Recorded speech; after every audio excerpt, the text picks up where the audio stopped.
Hey riders and racers, and welcome back for another live stream. Today's live stream is 3 ways to double your motocross fitness. So hopefully out of this video, you can take away one thing that you can implement into your training or into your fitness. Hey John, to help things or to help you improve on the bike. So I'm going to go through quite a few different things. What I encourage you to do though is don't try and implement absolutely everything. Okay, just pick one thing and implement it really, really well so that you can actually see improvements in your training. So I'm going to break it down into 3 areas. And then once I've broken it down into those 3 areas, then pick the thing that's going to help you the most. Pick the thing that you feel is going to give you the biggest benefit. Okay, I'm going to go through a lot of stuff, so don't try and implement everything straight off the bat because you're just going to get stuck or overwhelmed and end up not implementing any of it and not getting any results. So out of these 3 areas as well, the other thing that I'll mention before I get into them is small improvements in each area end up making a big improvement with your riding. And the reason is because each of these areas compound on each other, okay, or help each other out. It's not just you help one area and that goes up, that also helps to move the other areas up and perform in the other 2 areas better as well. So they actually compound. So if you make like a 10% increase in each, it's 10% on top of 10% on top of 10%. If you make a 25% increase in each area, it's 25% on top of 25% on top of 25%. And that's when you start to get really, really good results with your fitness in such a short period of time because you're just making minor tweaks and minor changes in 3 different areas, which add up to being a big improvement. So, first thing, or first pillar, I guess, is strength. Okay, the first area that you can choose to work on to improve your racing fitness is strength building. So, the stronger you can get yourself, the lighter the bike will feel. And the lighter you can get the bike to feel for yourself, the less energy you use when you ride, the easier it is to put the bike in the positions or get into the positions on the bike that you need to. And number 3, because you're using less energy, you're not going to fatigue as quickly. So if you're using less energy and not fatiguing as quickly, you can ride harder for a longer period of time before you fatigue, before you run out of energy. So 3 things that you can do to improve your strength and get stronger. First thing is use the right exercises. Okay, you have to make sure you're doing the right stuff, hey Anthony, to build the level of strength that you need.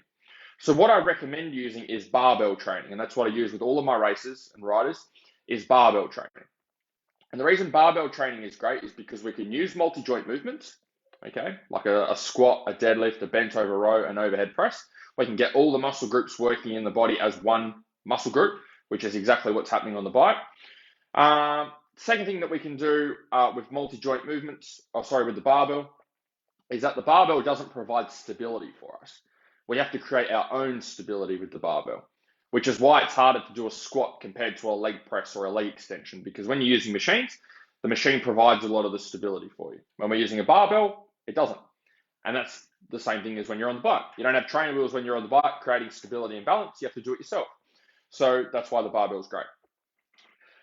Second thing is the right structure with your strength work. So you have to have, in strength and conditioning, it's called periodization. And what this means is it's just having blocks of training that focus on a specific type of training or a specific area to see improvement in it before you change to a different focus. So what I use with our riders is we generally do 3-week or 4-week training cycles where we focus on a specific set rep or a movement scheme, okay, working on a specific area. So if you want to get your squats better, for example, and you want to get your build strength that way, with a barbell, that's great. But just doing squats here and squats there with a random weight and a random sets on random reps is not going to help you to get stronger. What you need is a set system.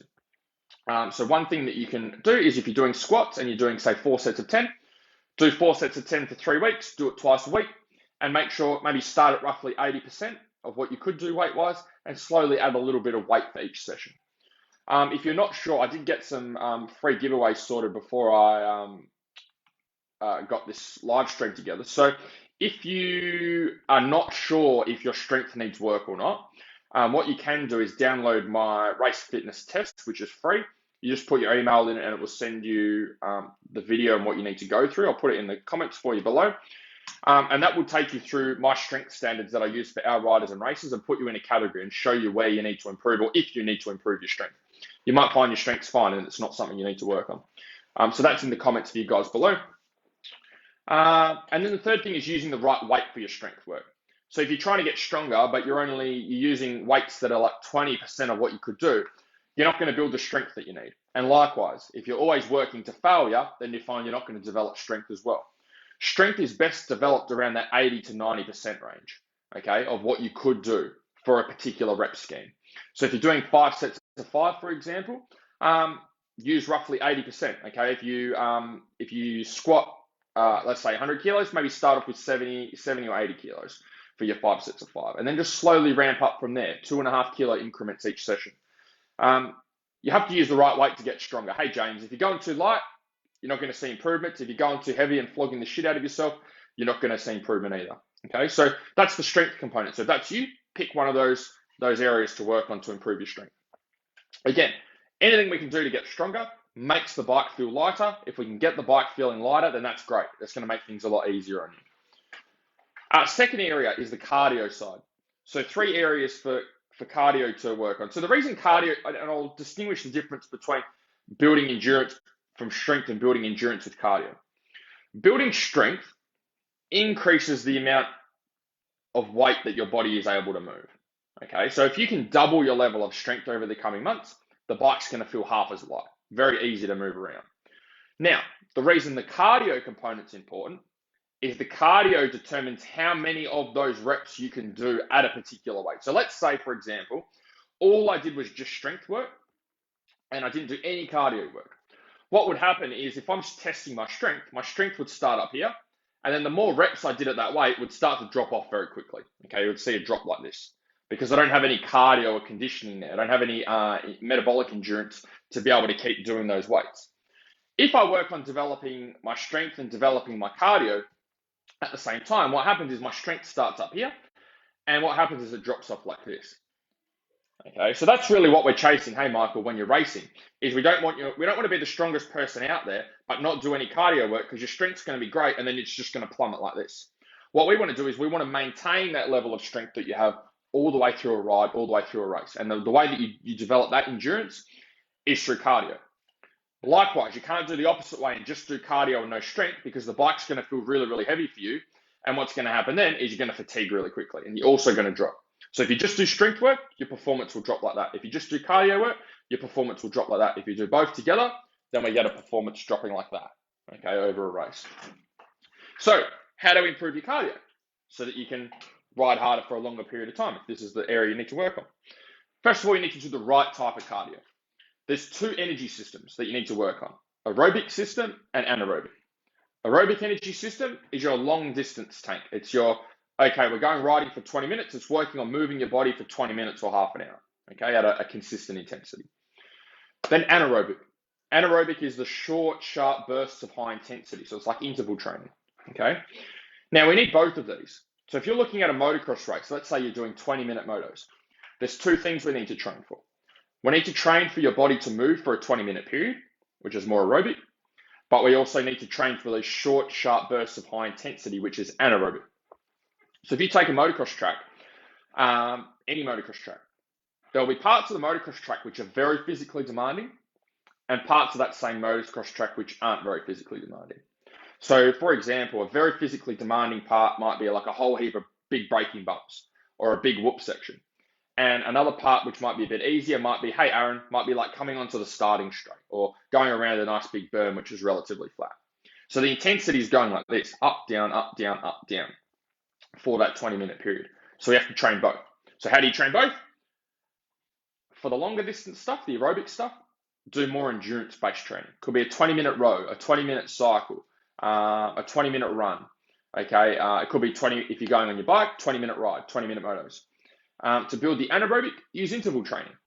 Okay, so short, sharp bursts of high intensity. If you're getting on the rowing machine, a minute on, a minute off. Exercise bike, 30 seconds on, 30 seconds off. You're doing running, 400-meter sprint, rest for 2 minutes. 400-meter sprint, rest for 2 minutes. If you're on the bike, out on the weekend, do 2 or 3 laps as hard as you can, rest for 3 minutes. 2 or 3 laps as hard as you can, rest for 3 minutes. So you just want to build both energy systems so that you're ready for race day. Second thing is the right duration of cardio.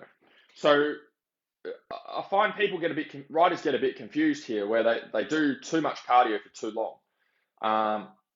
So if we're working on interval work, the whole goal of the workout is intensity. The goal is how hard can we get you pushing? Okay, it's getting your heart rate right up and you're sucking in the big ones. That's the effect we're going for. Now with interval work, you want your interval work to last up to roughly 20 minutes. Okay, at the most. With our guys, I do usually somewhere between the 10-minute mark and 20-minute mark, depending on what we're working on. Once you start to do intervals for more than 20 minutes, they're not really intervals.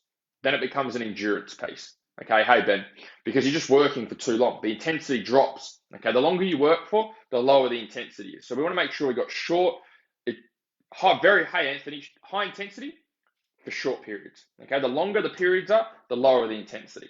So the whole goal of the anaerobic training is to make sure that you're doing high intensity stuff. That's the goal. Same with the longer distance cardio. So if you're doing steady state cardio, you can do about 20 minutes, half hour. Okay. My recommendation is do that stuff on the bike because you can develop your skills and bike time as well as build your aerobic system.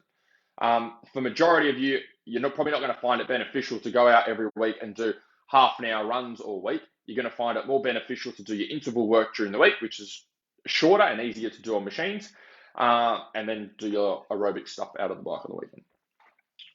Third thing to improving your cardio is making sure you have the right ratio with your strength work. So you can improve both together.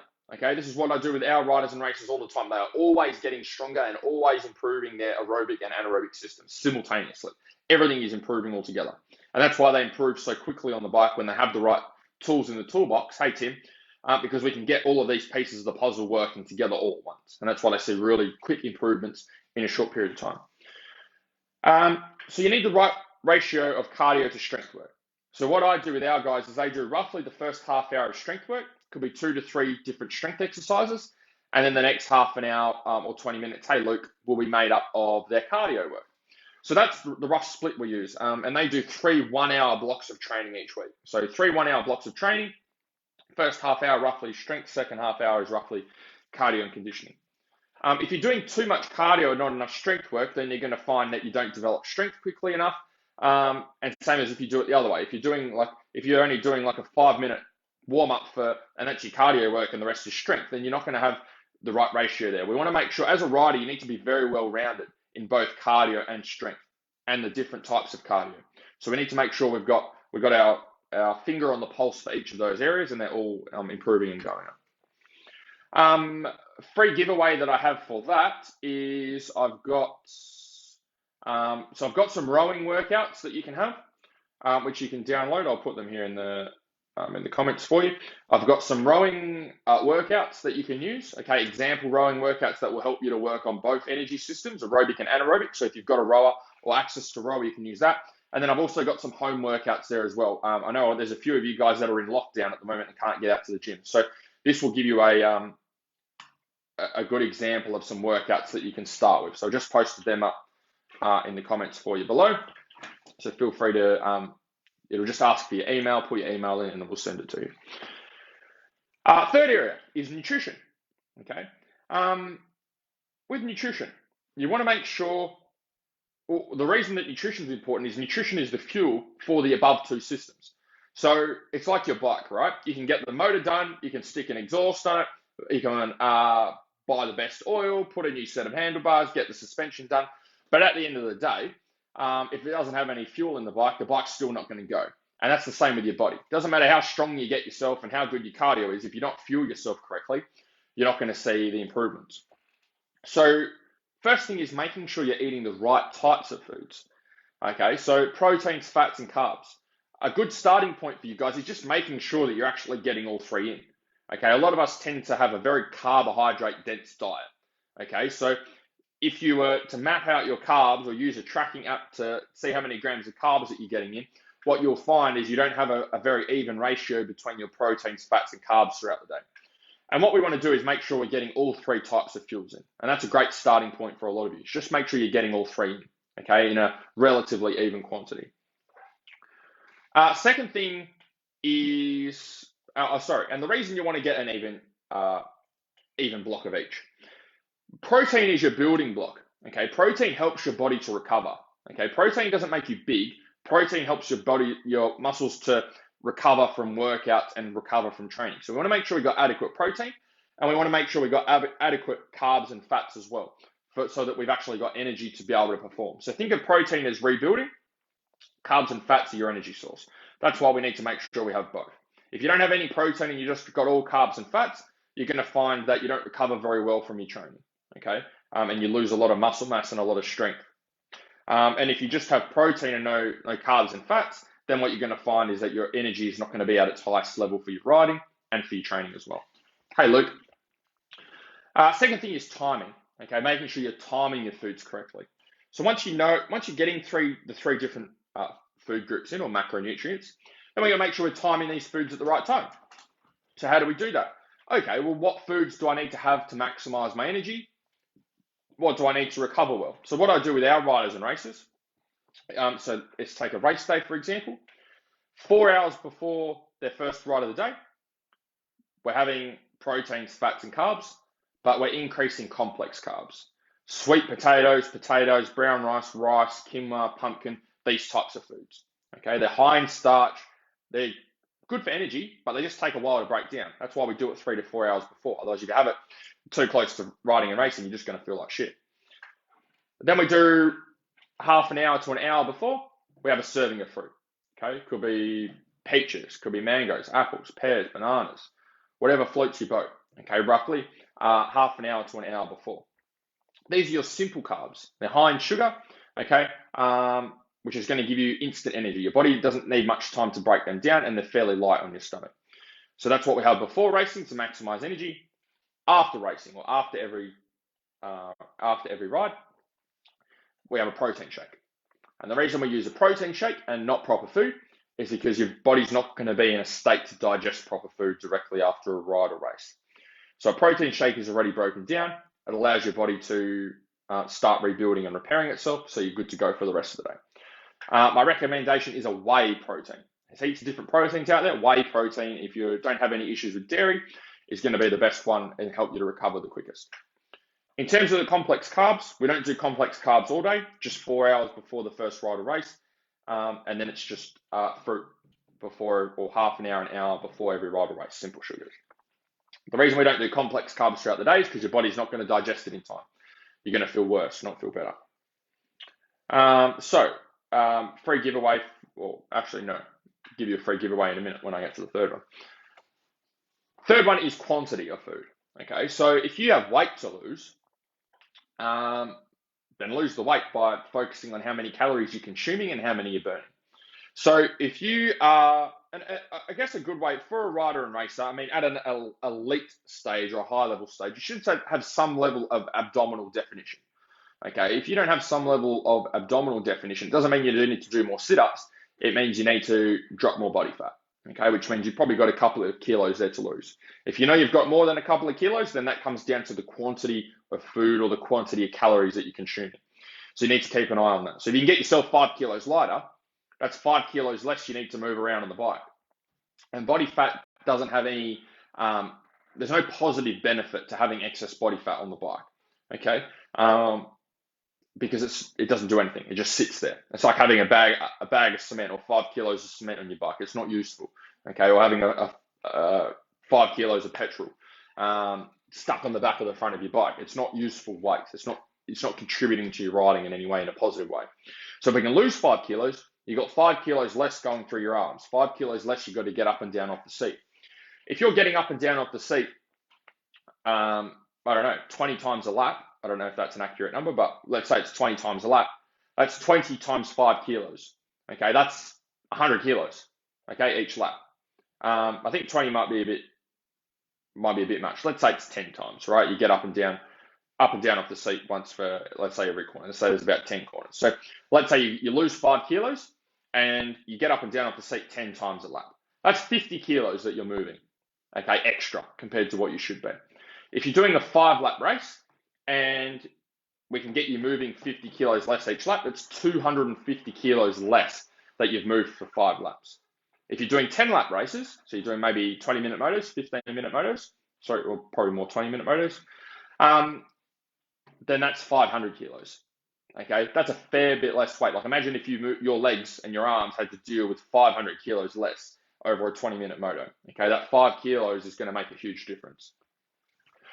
So free giveaway I've got for that one is I'm giving away my race day nutrition plan for a motocross event. So what this will give you is pretty much how to eat on a race day, exactly what to do. Okay. So you can put your email in for that one. I just put it in the comments. You can put your email in for that, and it will send it to your email so that you've got a copy. So as I said, guys, with each of those 3 areas, I know I've been through quite a bit on this call or on this live stream, but just pick the one area that you need to improve on, okay? Or pick smaller areas. If you're already doing quite well with your training, pick one small area from each of these areas. One thing you can improve with your strength, one thing you can improve with your cardio, one thing that you can improve with your nutrition. And when you can do that, then you're going to get a compounding effect. Because so this is what I was talking about at the start. If you can improve your nutrition, it means you're going to have more energy and you're going to recover faster.